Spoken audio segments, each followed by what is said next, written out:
এই জিল্লা মাল দে। হে এভরিওয়ান, হলিউডের জগতে স্বাগতম। আজ আমি তোমাদের রিসেন্টলি রিলিজ হওয়া একটি সিনেমার কাহিনী শোনাবো। ভালোবাসা ঠিক তখনই সুন্দর যখন সেটা পরিপূর্ণতা পায়, কিন্তু প্রিয় মানুষটিকে হারিয়ে ফেলার যন্ত্রণাটা সবাই সহ্য করতে পারে না। প্রিয় মানুষটিকে না পেলে মানুষ কতটা জঘন্য এবং বর্বর হয়ে উঠতে পারে সেটাই দেখবো আজকের মুভিতে। তো দেরি না করে চলো যাওয়া যাক মুভির কাহিনীতে। হলিউড প্রেজেন্টিং বরবাদ মুভিটি রিলিজ হয় 2025 সালে।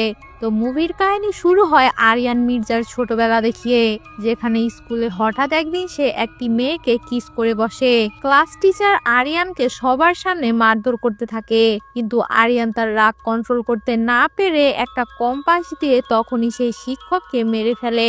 শিক্ষকের স্ত্রী আরিয়ানের বিরুদ্ধে কোর্টে মামলা করে, কিন্তু সে এটা ভুলে যায় যে আরিয়ান মির্জা হলো আদিত মির্জার ছেলে, যে কিনা এই উপমহাদেশের সবচেয়ে ধনী ব্যক্তি, যার টাকা এবং ক্ষমতার জোরে পুলিশ প্রশাসন সহ এমপি মন্ত্রীরা পর্যন্ত তার গোলাম হয়ে আছে।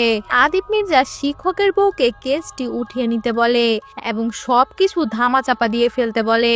শিক্ষকের বউ কেস উঠিয়ে নিতে অসম্মতি জানায় এবং বলে, আপনার ছেলে এত অল্প বয়সে খুন করেছে, বড় হলে সে কত বড় মাপের হিংস্র জানোয়ার হবে সেটা একমাত্র আল্লাহই জানে।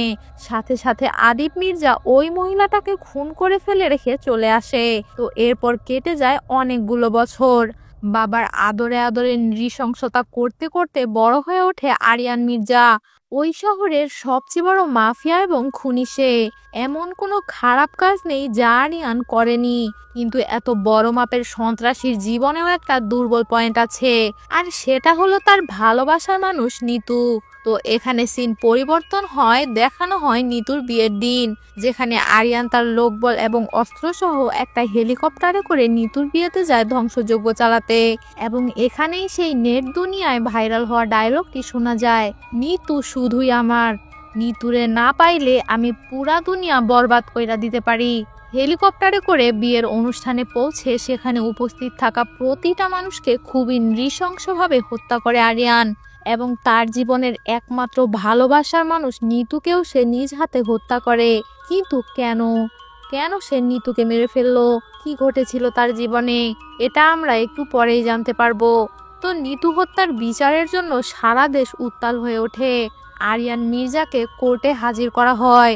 তো তখন বিরোধী পক্ষের উকিল আরিয়ানের জীবনে ঘটে যাওয়া সমস্ত কুকর্ম এবং ধ্বংসযজ্ঞের ঘটনা আস্তে আস্তে আদালতের সামনে বর্ণনা করতে শুরু করে। আরিয়ান মির্জা তার বাবা আদিত মির্জার টাকা এবং পাওয়ারের জোরে এতটাই বর্বর এবং নারী পিপাসু হয়ে উঠেছিল যে যে নারীকে একবার চোখের দেখায় ভালো লাগবে তাকে টাকার বিনিময়ে হোক আর জোর করে হোক তাকে তার লাগবেই। এবং ঢাকার সব বড় বড় বারেতে তার যাতায়াত ছিল। এমন একটি বারে হঠাৎ করে একদিন তার দেখা হয় নিতুর সাথে। তখন সে চাঁদ মামা গানের নাচ ছিল এবং মেয়েদের পেছনে প্রচুর টাকা উড়াচ্ছিল। এরকম ভাবে টাকা ওড়াতে দেখে নিতু তার চ্যারিটি ফান্ডের বাচ্চাদের জন্য সাহায্য চাইতে আসে আরিয়ান মির্জার কাছে। আরিয়ান প্রথম দেখায় মেয়েটির সরলতায় মুগ্ধ হয়ে তার প্রেমে পড়ে যায়, আর সে মেয়েটিকে এক ব্রিফকেস ভর্তি টাকা দিয়ে দেয়। আরিয়ানের নিষ্পলক চোখের চাহনি দেখে তার প্রিয় জিল্লুর কাছে মনে হয় হয়তোবা এই মেয়েটিকে স্যারের ভালো লেগেছে, তাই সে জুসের মধ্যে ঘুমের ওষুধ মিশিয়ে মেয়েটিকে অজ্ঞান করে ফেলে। তখন আরিয়ান বলে, যাকে টাকা কিংবা শক্তি দিয়ে কেনা যায় না সে তো এক্সক্লুসিভ ভালোবাসার মানুষ, তাই সে মেয়েটির সঙ্গে খারাপ কিছু করে না। গাড়িতে করে তাকে বাড়ি পর্যন্ত পৌঁছে দিয়ে আসে। এরপর থেকে আরিয়ান নিতুকে দেখার জন্য তার অফিসে চলে যেত, এমনকি বসের সামনে তার হাত ধরে টেনে নিয়ে আসতো। নিতুর অফিসের দারোয়ান নিতুকে আরিয়ানের থেকে সাবধানে থাকতে বলে এবং ইউটিউবে তার কুকর্ম সম্পর্কে সার্চ করে দেখতে বলে। আরিয়ানের সম্পর্কে জেনে ভয়ে তার হাত থেকে ফোন পড়ে যায়। তারপর তিনি আরিয়ান নিতুকে একটা নতুন মোবাইল ফোন কিনে দেয়। আরিয়ান নিতুকে পাগলের মতো ভালোবাসতো। সে নিতুর জন্য একটা অডি গাড়ি কেনে এবং অনেক দামি একটা বিলাসবহুল ফ্ল্যাটও কেনে নিতুর নামে। এত দামি গাড়ি, বিলাসবহুল ফ্ল্যাট এসবের বিল মেটানোর জন্য কোম্পানি থেকে ফোন আসে আরিয়ানের মামার নাম্বারে। আরিয়ানের মামার নাম শিহাব। আরিয়ান সব সময় মাদক দ্রব্য নিয়ে ডুবে থাকে, তাই তার ধারণা যে আদিত মির্জা মারা গেলে তার সব সম্পত্তির মালিক হবেন তিনি একাই। যার কারণে সে টাকা অপচয় একদমই পছন্দ করে না। টাকা অপচয় হবে এই ভেবে সে জীবনে বিয়ে পর্যন্ত করেনি। ইতোমধ্যে আরিয়ান প্রায় 700 কোটি টাকা খরচ করে ফেলেছে এবং ফ্ল্যাটটি কার নামে দিয়েছে জিজ্ঞেস করলে সে জানতে পারে নিতু নামের একটি মেয়েকে ফ্ল্যাটটি আরিয়ান লিখে দিয়েছে, যার কারণে সে আরও রেগে যায় এবং আদিব মির্জার সব সম্পত্তি একা ভোগ করার লোভে সে আরিয়ানকে মারার জন্য লোক পাঠায়। কিন্তু সেই লোকগুলো তো আর এটা জানে না যে তারা কাকে খুন করতে গেছে। আরিয়ানকে মারতে আসা প্রত্যেকটি গুন্ডাকে সে খুন করে এবং গাড়ির উপর চড়ে বসে সেই ডায়লগটি দেয়।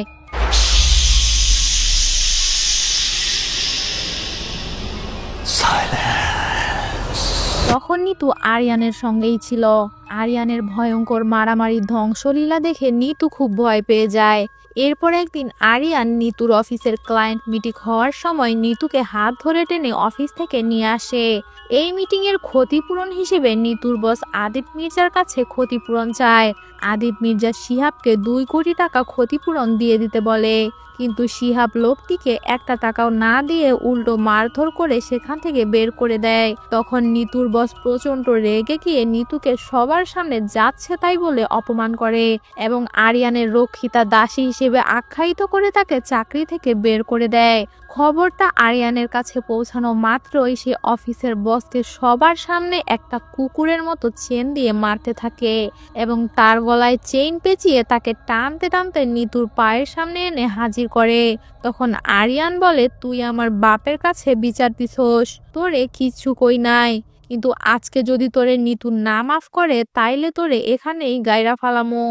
ভয়ে নিতুর পা ধরে মাফ চায় তার অফিসের বস।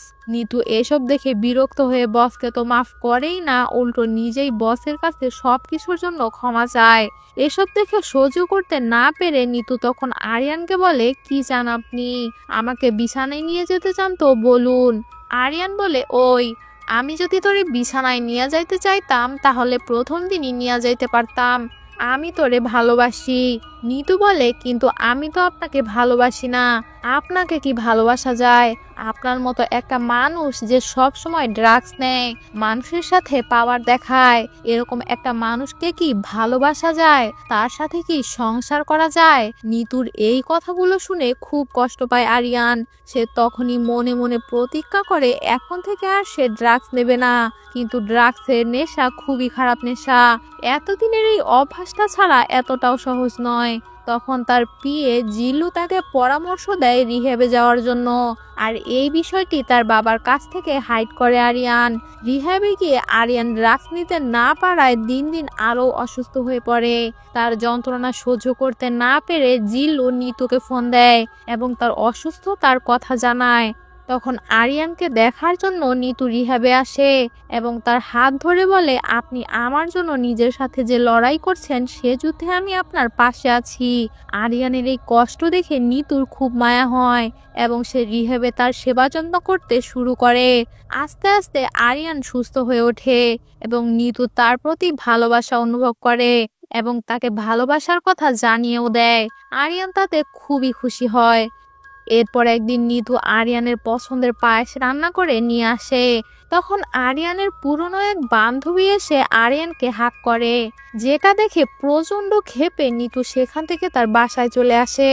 আরিয়ান নিতুর দরজার সামনে এসে অনেকক্ষণ ডাকাডাকির পরও নিতু দরজা খোলে না। তখন আরিয়ান নিতুকে বলে, এখন যদি তুমি দরজা না খোলো তাহলে আমি নিজেকে শুট করে দেব। তখন নিতু দৌড়ে এসে ঘরের দরজা খুলে দেয় এবং বলে, আমি জীবনের সব সহ্য করতে পারবো, কিন্তু তোমার মৃত্যু সহ্য করতে পারবো না। এরপর একদিন আরিয়ান তার দাদির জন্মদিনের পার্টিতে নিতুকে তার বাসার সবার সাথে পরিচয় করাতে নিয়ে আসে। তো সবার সাথে পরিচয় হওয়ার এক পর্যায়ে আরিয়ান তার বাবার ব্যবসায়িক বন্ধুর ছেলে প্রিন্সের সাথে নিতুর পরিচয় করিয়ে দেয়। প্রিন্স নিতুকে হাঁক করার জন্য এগিয়ে আসলে নিতু সেখান থেকে কিছুটা পিছিয়ে যায়, আর প্রিন্স তখন নিতুকে তাচ্ছিল্য করতে শুরু করে এবং অপমান করে বলে, কি একটা গাইয়া খ্যাতমার্কা মেয়ের সাথে তুমি রিলেশন করছো? আমি মুইত্তা দিলেও এমন 4-5টা মাইয়া ভাইসা যাইব। নিতুকে অপমান করায় আরিয়ান প্রিন্সের কলার ধরে এবং বলে, আজকে তুই শুধুমাত্র আমার বাড়ির অতিথি দীক্ষা বাইচা গেলি, এই হিসাবটা তোর সাথে আমি পরে বুঝে নেব। কিন্তু আরিয়ান তো কাউকে ছেড়ে দেওয়ার পাত্র না। সে সুযোগ বুঝে প্রিন্সের পার্টিতে গিয়ে তার সমস্ত পার্টি ধ্বংস করে ফেলে। প্রিন্সকে মারধর করে তাকে নিচে ফেলে আরিয়ান প্রিন্সের মুখে হিসু করে দেয়। এত বড় অপমান প্রিন্স কোনোভাবেই সহ্য করতে পারে না এবং তার বাবা নাভেদ খানকে বলে কিছু একটা ব্যবস্থা করো। ওই আরিয়ান মির্জাকে সাহায্য করার জন্য ভাইয়াকে দেশে নিয়ে আসো। নাভেদ খানের বড় ছেলের নাম ফারহান খান। সে খুবই বড় মাপের সন্ত্রাসী। একসাথে পুলিশ স্টেশনের সমস্ত পুলিশকে গুলি করে মেরে ফেলেছিল সে। এ নিয়ে হট্টগোল বেঁধে গেলে তার বাবা নাভেদ খান তাকে বিদেশে পাঠিয়ে দেয়। নাভেদ খান তার ছোট ছেলে প্রিন্সকে বলে এই মুহূর্তে তোর ভাইয়াকে দেশে আনা সম্ভব নয়, কারণ আমি চাই না আদিপ মির্জার পরিবারের সাথে একটা নতুন করে ধ্বংসযজ্ঞ তৈরি হোক। তখন আরিয়ানের মামা এসে প্রিন্সের সাথে হাত মেলায় এবং বলে যা হয়েছে ওই মেয়েটির জন্য হয়েছে। আমি ওই মেয়েটিকে মেরে ফেলার ব্যবস্থা করছি। তোমরা শুধু আরিয়ান মির্জা ও আদিপ মির্জাকে মারার ব্যবস্থা করো। এরপর ভাড়া করা গুন্ডা দিয়ে আরিয়ানের মামা নিতুকে গুলি করায়। খবর পেয়ে আরিয়ান দৌড়ে এসে নিতুকে হসপিটালে ভর্তি করে এবং সিসিটিভি ফুটেজ চেক করে দেখে দুইটা গুন্ডা বাইকে করে এসে নিতুকে গুলি করে চলে যায়। আর এরপরই গুন্ডাগুলোর সাথে বোঝাপড়া করার জন্য বেরিয়ে পড়ে।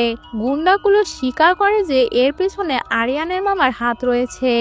আরিয়ান সেই গুন্ডাগুলোকে কচু কাটার মতো করে জবাই করে দেয় এবং তাদের একজনের মোবাইল থেকে মেসেজ করে কৌশলে তার মামাকে সেখানে ডাকে। মামা এসে পৌঁছালে আরিয়ান তাকে বলে এতদিন তুমি আমার বাবার বিজনেসের টাকা সরিয়ে সরিয়ে বিদেশে টাকার পাহাড় করেছো, তাতে আমি তোমারে কিচ্ছু বলি নাই, কিন্তু এখন তুমি আমার কলিজায় আঘাত করছো। এই কথা বলে সে তার মামাকে এক কোপ দিয়ে দুই ভাগ করে ফেলে। মোট কথা আরিয়ান নিতুকে এতটা বেশি পরিমাণে ভালোবাসে যে নিতুকে কেউ যদি ফুলের টোকাও দেয় তাকেও সে জানে মেরে ফেলতে পারে। এরপর আদিপ মির্জা জানতে পারে যে নিতু নামের একটা মেয়ের জন্য আরিয়ান তার মামাকে খুন করেছে। আরিয়ান বলে মামা আমার কলিজায় হাত দিছে, যার কারণে আমি এইটা করতে বাধ্য হয়েছি। তখন আদিপ মির্জা বলে ঠিক আছে, কালকে ওই মেয়েটাকে তুমি আমার সাথে দেখা করাতে নিয়ে আসো। পরদিন আরিয়ান খুব খুশি মনে নিতুকে তার বাড়ির সবার সাথে দেখা করাতে নিয়ে আসে। ঠিক এখানেই আসতে চলেছে এই গল্পের সবচেয়ে বড় টুইস্ট, যেটা এই গল্পের মোড়কে একদম বদলে দেবে। নিতু আরিয়ানের বাবাকে দেখে বলে ওঠে আজ সান অফ বিচ, সহজ বাংলায় পতিতার সন্তান বলে গালি দিয়েছে। নিতু আদিপ মির্জাকে গালি দেয় এবং তার সামনে সিগারেট ধরায়। আরিয়ান তখন নিতুকে সামলানোর চেষ্টা করে এবং বলে নিতু এটা আমার বাবা। নিতু বলে হ্যাঁ আমারও বাবা ছিল, কিন্তু আজ নেই। শুধুমাত্র আদিপ মির্জার কারণে আমার পুরো পরিবারটা ধ্বংস হয়ে গেছে। তখন ফ্ল্যাশব্যাকের ঘটনা দেখানো হয়। আদিপ মির্জা ও তার আরও কয়েকজন পলিটিক্যাল বন্ধুরা মিলে প্ল্যান করে প্রধানমন্ত্রী সভায় বোম ব্লাস্ট করে এবং তারা এই বোম ব্লাস্টের আসামি হিসেবে ফাঁসিয়ে দেয় একজন সাধারণ মানুষ নিতুর বাবাকে। নিতু আর তার বোনের চোখের সামনে তার বাবাকে পুলিশ ধরে নিয়ে যায়। কোনো উপায় খুঁজে না পেয়ে নিতুরা দুই বোন গিয়ে তার চাচার কাছে সাহায্য চায়। তার চাচা জানায় শুধুমাত্র আদিপ মির্জাই পারবে তোমাদের বাবাকে বাঁচাতে। আর কোনো পথ খোলা না পেয়ে নিতুর বোন যায় আদিপ মির্জার কাছে তার বাবার প্রাণ ভিক্ষা চাওয়ার জন্য। তখন আদিপ মির্জা ড্রাঙ্ক অবস্থায় ছিল এবং নিতুর বোনকে দেখে তার খারাপ লালসার জন্ম নেয়। তখন সে নিতুর বোনকে রেপ করে এবং বাবাকে ছেড়ে দেবে বলে আশ্বস্ত করেও তাকে জেলখানা থেকে মুক্তি দেয় না। এদিকে এই রেপ হওয়ার যন্ত্রণা সহ্য করতে না পেরে একটি চিঠি লিখে নিতুর বোন আত্মহত্যা করে, আর অপরদিকে নিতুর বাবার ফাঁসি হয়ে যায়। তখন নিতু আরিয়ানকে বলে তুমি হচ্ছ তোমার বাবা আদিপ মির্জার দুর্বলতা, আর তোমার দুর্বলতা হচ্ছে আমি তোমাকে কষ্ট দেব, আর তোমার কষ্টে তোমার বাবা কষ্ট পাবে। এতে আমার বাবা আর বোনের আত্মা শান্তি পাবে। আমি তোমাকে কখনোই ভালোবাসিনি, it's just a revenge. Aryan নিতুকে বারবার বোঝানোর চেষ্টা করে যে আমি তোমাকে ছাড়া বাঁচতে পারবো না। নিতু তখন বলে হ্যাঁ আমি তো এটাই চাই, তোমার আর তোমার বাবার ধ্বংস। এরপর আরিয়ান তার বাবাকে টানতে টানতে নিতুর কাছে নিয়ে আসে সরি বলানোর জন্য। তখন আদিপ মির্জা আর কোনো উপায় খুঁজে না পেয়ে ছেলের ভয়ে নিতুর কাছে সরি বলে এবং বলে সেদিন আমি ড্রাঙ্ক অবস্থায় ছিলাম, যার কারণে আমার কোনো হিতাহিত জ্ঞান ছিল না। আর এরপরে আমার পার্টনারদেরকে নিতুর বাবাকে বাঁচানোর কথা বললে তারা কেউই রাজি হয় না, কারণ না হলে তারা নিজেরাই ফেঁসে যেত। আরিয়ান তখন বলে ওরা সবাই এখন থেকে আমার কথা শুনবে। জিল্লুকে বলে ওদের সবগুলোকে এক জায়গায় করার ব্যবস্থা করো। তো আদিব মির্জার প্রোগ্রামের কথা শুনে সেদিনকার বোমা হামলার সাথে জড়িত সকল পার্টনাররা হাজির হয়। আর তখনই আরিয়ান খেলে আসল গেম। আরিয়ান জিল্লুকে বলে গেট বন্ধ কর, আর তাদের সবাইকে একসাথে করে শক্তিশালী এক অস্ত্র দিয়ে গুলি করতে করতে প্রত্যেকটা মানুষকে মেরে সুইমিং পুলে ভাসিয়ে দেয়। আর এইসব নেতাকর্মীদের মধ্যে মারা যায় প্রিন্সের বাবা নাভেদ খান। প্রথমে অপমান, তারপর আবার তার বাবার মৃত্যু। এই প্রতিশোধের যন্ত্রণা সহ্য করতে না পেয়ে প্রিন্স তার বড় ভাই ফারহানকে দেশে আসতে বলে। এরপর সবাইকে মেরে শেষ করে আরিয়ান যায় নিতুর কাছে, কিন্তু নিতু বলে তুমি কি ভেবেছ সবাইকে মারলে আমি তোমাকে মাফ করে দেব? কখনোই না। তখন আরিয়ান বলে আরে তুই কি আমায় ছাইড়া দিবি? আমি তোকে ছাইড়া দিলাম, তোরে ভালোবাসতে লাগছে 1 সেকেন্ড, আর তোরে ছাড়তে লাগবে না আমার ন্যানো সেকেন্ড। তখন নিতু দৌড়ে এসে পিছন থেকে আরিয়ানকে জড়িয়ে ধরে এবং বলে আমার ভুল হয়েছে, আমি তোমাকে ওরকম ভাবে কষ্ট দিতে চাইনি। তখন আরিয়ান ও নিতুর উপর ইমোশনাল হয়ে পড়ে। এই দেখে নিতু জোরে জোরে হাসতে থাকে এবং বলে কি 1 সেকেন্ডেই পটে গেলে আমার অভিনয়ে? সাথে আরো উল্টাপাল্টা কথা বলতে থাকলে আরিয়ান নিতুকে ঠাস করে একটা চড় দিয়ে বলে প্রতিশোধ যখন নিবি তাহলে 2টা কবর খুঁড়ে রাখিস, একটা তোর একটা আমার। এই বলে সে সেখান থেকে চলে যায়। আর ওইদিকে ফারহান খান দেশে ফিরে আসে। এসেই তার বাবার হত্যাকারী আরিয়ান মির্জা ও নিতুকে খোঁজা শুরু করে। এরপর বাসায় এসে আবার নতুন করে নেশা শুরু করে আরিয়ান। নেশার অতিরিক্ত ডোজ নিতে নিতে 2 দিন অজ্ঞান হয়ে পড়ে বিছানায় পড়ে থাকে। তখন জিল্লু বলে আপনি 2 দিন ধরে কিচ্ছু খাননি, কার জন্য মরতে বসেছেন? যে আপনাকে ভালোই বাসে না তার জন্য। তখন আরিয়ান বলে যদি আমি না বাঁচি তাহলে ওরেও বাঁচতে দিব না। এই বলে গাড়ি নিয়ে আরিয়ান তখনই বেরিয়ে যায়। ফারহানের লোকেরা আগে থেকেই টোপ পেতে রেডি হয়েছিল। আরিয়ান বাসা থেকে বেরোনোর সাথে সাথে একটা বড় ট্রাক দিয়ে আরিয়ানের গাড়িকে ধাক্কা দিয়ে আরিয়ানকে খুব ভয়ঙ্করভাবে আহত করে ফেলে। তখনই আরিয়ানকে হসপিটালে ভর্তি করানো হয় এবং অপারেশন সাকসেসফুল হলে ডাক্তার আরিয়ানের বাবাকে জানায় সুস্থ হতে অনেকটা সময় লাগবে এবং চেহারা কিছুটা বিকৃত হয়ে যেতে পারে।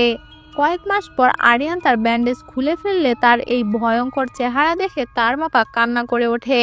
আর এদিকে এতদিন নিতুকে খুঁজে পাওয়া যাচ্ছিল না। হঠাৎ করেই ফারহানের লোকজন নিতুকে খুঁজে পায় এবং তাকে তুলে নিয়ে যায়। নিতুকে দেখেই ফারহানের ভালো লেগে যায় এবং সে বলে ওকে তো মারা যাবে না, ওকে আমি বিয়ে করব। এই কে কোথায় আছিস, বিয়ের ব্যবস্থা কর। তখন আরিয়ানের কাছে এই খবর এসে পৌঁছায় আজ নিতুর বিয়ে হচ্ছে। তখন সে তার সমস্ত রাগ এবং শক্তি নিয়ে হেলিকপ্টারে করে নিতুর বিয়ের উদ্দেশ্যে রওনা হয়। যেই সিনটা আমরা গল্পের একদম প্রথমে দেখেছিলাম। নিতু ফারহানকে কবুল বলার আগে আরিয়ান তার হেলিকপ্টার এবং দলবল নিয়ে নিতুর বিয়ের আসরে উপস্থিত হয় এবং তখনই আরিয়ান শুরু করে ধ্বংসযজ্ঞ। একের পর এক মানুষকে নৃশংসভাবে মারতে থাকে, একে একে সবাইকে মেরে এরপর প্রিন্সকে মারে। আর এরপর আসে ফারহানের পালা। তবে ফারহানকে মারাটা সেরা ছিল, মানে সেরা সেরা। ফারহান যেন আরিয়ানের সামনে দাঁড়াতেই পারে না। ফারহানকে মেরে আরিয়ান জিল্লুকে বলে জিল্লু মাল দে, আর ফারহানের গায়ে মদ ঢেলে তাকে আগুনে জ্বালিয়ে দেয় এবং সেই আগুন থেকে সিগারেট ধরিয়ে খায় আরিয়ান মির্জা। এরপর আসে নিতুর পালা। নিতু দৌড়ে আসতে চায় আরিয়ানকে জড়িয়ে ধরার জন্য, কিন্তু আরিয়ান তার আগেই তার পেটের মধ্যে গুলি করে দেয়। আরিয়ান তখন বলে আমি জীবনে কোনোদিন কোনো মেয়ের প্রেমে পড়ি নাই, কিন্তু তোর প্রেমে পড়ছিলাম। আমি কোনোদিন কোনো মেয়ের মায়ায় পড়ি নাই, সারা তোর মায়ায় পড়ছি। আমি কোনোদিন কোনো মেয়েরে নিয়ে স্বপ্ন দেখি নাই, কিন্তু তোরে নিয়ে অনেক স্বপ্ন দেখছি। আর তুমি আমার সেই স্বপ্নরে ভাইঙা চুরা বরবাদ কইরা দিলা। আরেকজনের সাথে সুখে সংসার করবি, আর আমি তোরে বাঁচায় রাখবো ভাবছিস? এই বলে ধাক্কা দিয়ে আরও গুলি করে আরিয়ান। নিতু তখন বলে যা করেছো ভালোই করেছো, তোমার সাথে মিথ্যা প্রেমের অভিনয়টা করতে করতে কখন যেন তোমাকে সত্যিকারে ভালোবেসে ফেলেছিলাম, অনেক ভালোবাসি তোমায়। কিন্তু নিজের বাবা আর বোনের হত্যাকারীর ছেলের সাথে সংসার করলে তাদের সাথে বেইমানি করা হয়ে যেত। এ জন্মে না হোক পরের জন্মে আমি তোমার জন্য অপেক্ষা করব। আমায় একবার জড়িয়ে ধরবে। আরিয়ান নিতুকে জড়িয়ে ধরে আর আরিয়ান চিৎকার করে বলে, জিল্লু হেলিকপ্টার খবর দে। আরিয়ান নিতুকে কোলে তুলে হাসপাতালে নিয়ে যাবে ভেবে দাঁড়ায়, কিন্তু নিতুর সময় শেষ। নিতু আরিয়ানের কোলেই মারা যায় আর আরিয়ান একদম ভেতর থেকে একটা জীবন্ত লাশ হয়ে যায়। এরপর আরিয়ান নিজে থেকেই পুলিশের কাছে স্যারেন্ডার করে, কারণ তার বেঁচে থাকার মতো আর কোনো কারণই তো অবশিষ্ট নেই। তো কোর্টে পক্ষের এবং বিপক্ষের উকিল দুজনের মধ্যে তর্কাতর্কি সৃষ্টি হলে আরিয়ান বলে, আমি নিজ হাতে আমার নিতুকে মাইরা ফেলছি, আমারে আপনারা ফাঁসি দেন। আরিয়ান নিজের মুখে সমস্ত অপরাধ স্বীকার করায় এবং তার সমস্ত সাক্ষ্য প্রমাণের ভিত্তিতে আদিব মির্জা এবার আর তার ছেলেকে বাঁচাতে পারল না। আরিয়ান মির্জার উপর ৩০২ ধারা মোতাবেক ফাঁসির নির্দেশ কার্যকর হয়। ভোর 4:30টার সময় আরিয়ানের ফাঁসি হয়। ঘড়ি ধরে ঠিক সে সময় আদিব মির্জা তার মাথায় শুট করে আত্মহত্যা করে। আর এখানেই শেষ হয়ে যায় বরবাদ মুভিটি। আসলে বরবাদ একটা দুর্দান্ত সিনেমা, যেটা দেখলে আপনার মনেই হবে না যে আপনার সময় নষ্ট হয়েছে। তো গল্পটা ভালো লেগে থাকলে অবশ্যই লাইক করে দিও ও চ্যানেলটাকে সাবস্ক্রাইব করে বেল আইকন অল করে দিও, যাতে পরবর্তী গল্পের নোটিফিকেশন পৌঁছে যায় তোমার কাছে।